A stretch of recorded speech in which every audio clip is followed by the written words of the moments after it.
Shalom jemaat sekalian, berjumpa lagi dengan saya di dalam seri Aku Percaya, pengajaran tentang pengakuan iman rasuli. Dan sekarang kita memasuki episode yang ketiga.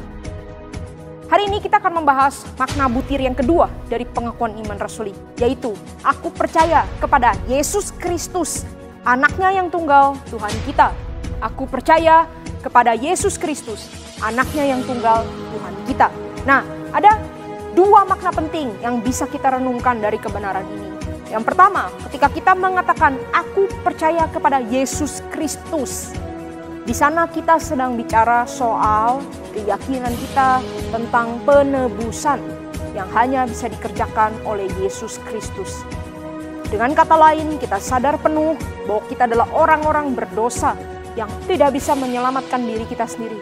Tetapi Allah di dalam kemurahannya mengutus anaknya yang tunggal, yaitu Yesus Kristus yang menjadi penebus kita.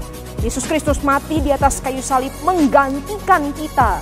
Dan kemenangannya di dalam peristiwa kebangkitan itu mematahkan kuasa dosa dan juga kutuk maut.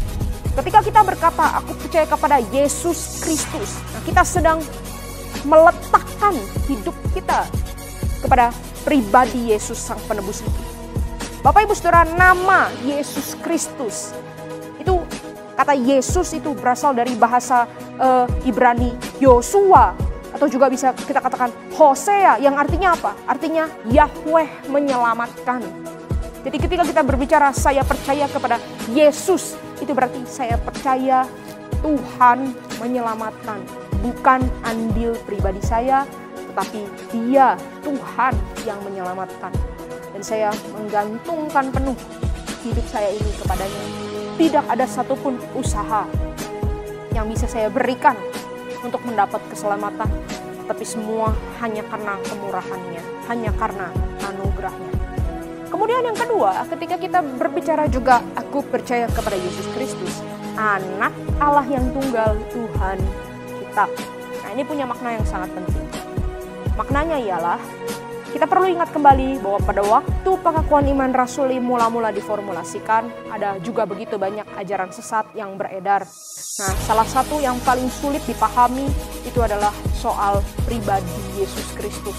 Susah untuk memahami Yesus Kristus itu adalah 100% Allah dan juga 100% manusia. Susah untuk mengerti apa artinya Yesus Kristus itu anak Allah, tetapi juga adalah Allah. Kalau anak itu kan logikanya di bawah Allah, tidak sama dengan Allah, ya anaknya Allah. Tetapi bagaimana mungkin bilang Yesus Kristus itu anak Allah, tapi dia ya Allah, itu bagaimana? Nah, ini susah dipahami, memang tidak cukup juga kita menjelaskannya di sini.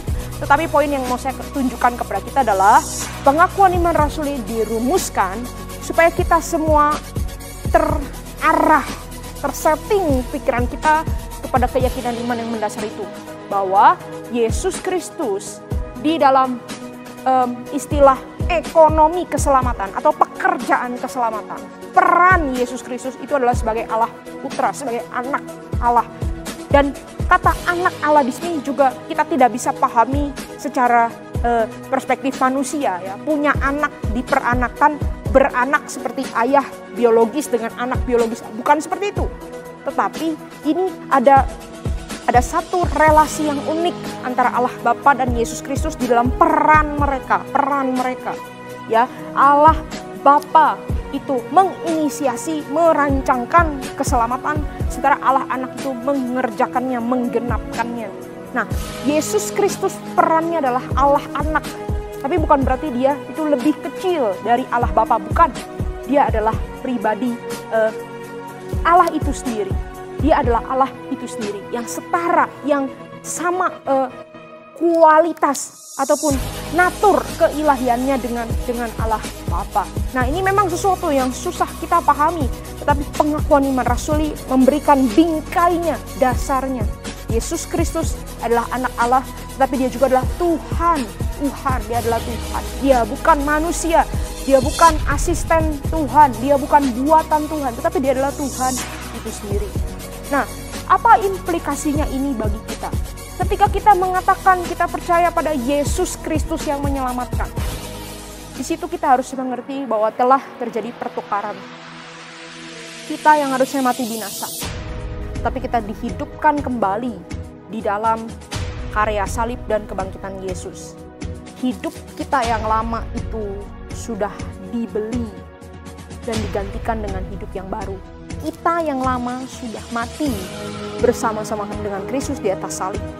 Dan kita yang memperoleh hidup baru itu adalah anugerah karunia yang diberikan bersama-sama dengan kebangkitan Kristus. Jadi kita harus sadar bahwa hidup kita itu bukannya kita lagi. Tapi kalau kita hidup, kita ini menjadi wakil Kristus di dunia. Kita ini menjadi Kristus kecil di dunia. Orang lain melihat hidup kita, orang lain perlu melihat Kristus. Kristus hidup di dalam kita, menguasai kita.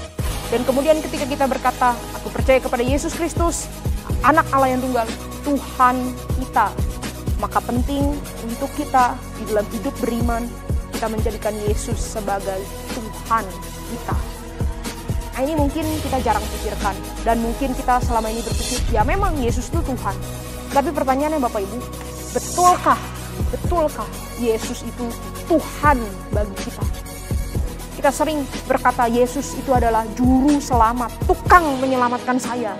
Yesus itu adalah Allah yang memberkati, Yesus itu sahabat, Yesus itu penyembuh. Tapi sungguhkah kita berpikir dan sungguhkah kita meyakini bahwa Yesus adalah Tuhan? Apa artinya menjadikan Yesus sebagai Tuhan dalam hidup kita? Artinya adalah semua area di dalam hidup, semua aspek di dalam hidup harus tunduk pada Yesus. Yesus yang take control. Kalau hidup kita ibarat mobil, setirnya bukan di tangan kita lagi, tapi di tangan Tuhan Yesus. Terserah Tuhan Yesus mau atur apa dalam hidup kita. Terserah Tuhan Yesus mau bawa kita kemana. Sudahkah engkau dan saya sungguh-sungguh menjadikan Yesus sebagai Tuhan yang berkuasa atas hidup kita? Kiranya Tuhan memberkati kita. Sampai ketemu di dalam seri video yang episode keempat di minggu depan.